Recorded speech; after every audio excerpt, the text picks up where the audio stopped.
안녕하세요. 이명기 목사입니다. 오늘은 사무엘하 21장 묵상입니다. 언제인지는 알 수 없으나 다윗의 통치 시대에 3년 동안 기근이 들었습니다.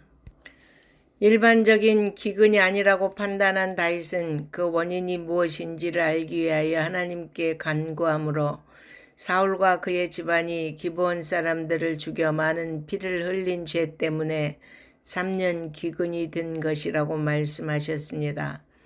기브온은 가나안 정복 전쟁 당시 여호수아가 그들과 조약을 맺고 그들의 생명을 해하지 않기로 한 족속이었습니다.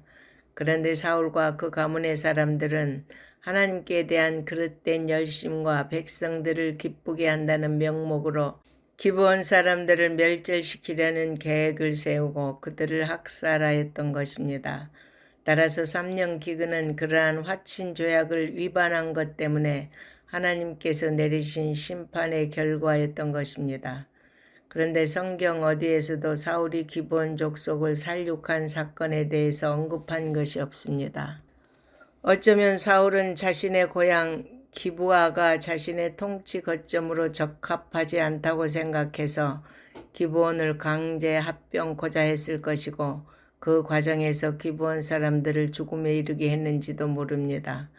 그러나 이는 그 조상들이 하나님 앞에서 했던 맹세를 저버리고 무고한 피를 흘린 일이었기에 반드시 해결되어야만 하는 일이었습니다. 그래서 다윗은 기브온 사람들을 불러 그들이 원하는 것이 무엇인지를 묻고 그들의 요구에 따라 사울의 후손 가운데 7을 내어주어 처형하게 하였습니다. 하나님의 이름으로 이스라엘이 기브온과 맺은 약속을 사울과 그의 집안이 어겼기에 그 자손이 죽게 되었습니다. 성도는 성실하게 약속을 지키되 특히 하나님과의 언약을 기억하고 지키려고 해야 합니다.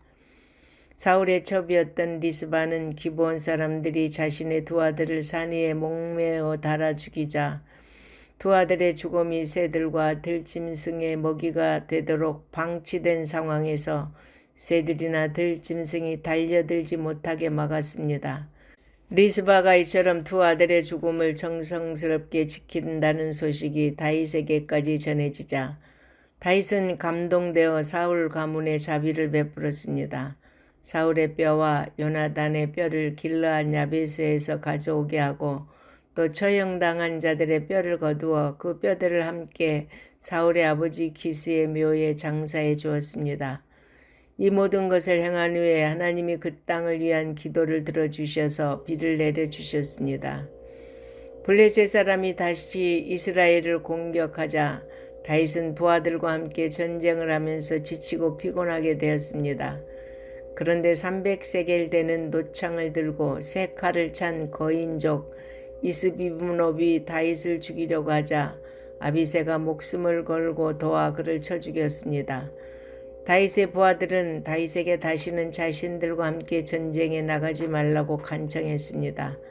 다윗은 이스라엘의 등불이므로 그가 잘못되면 나라가 위태로워지기 때문입니다.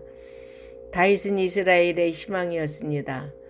그는 왕으로서 자신의 유익을 구하지 아니하고 백성들을 먼저 생각하고 그들의 안위와 행복을 위하여 자신을 희생하며 나라를 다스렸습니다.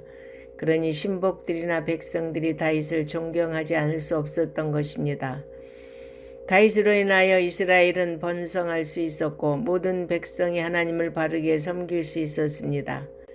마찬가지로 하나님은 다윗을 통해 예표된 그리스도를 믿는 자에게 성령을 주셔서 그 기업의 보증이 되게 하셨습니다.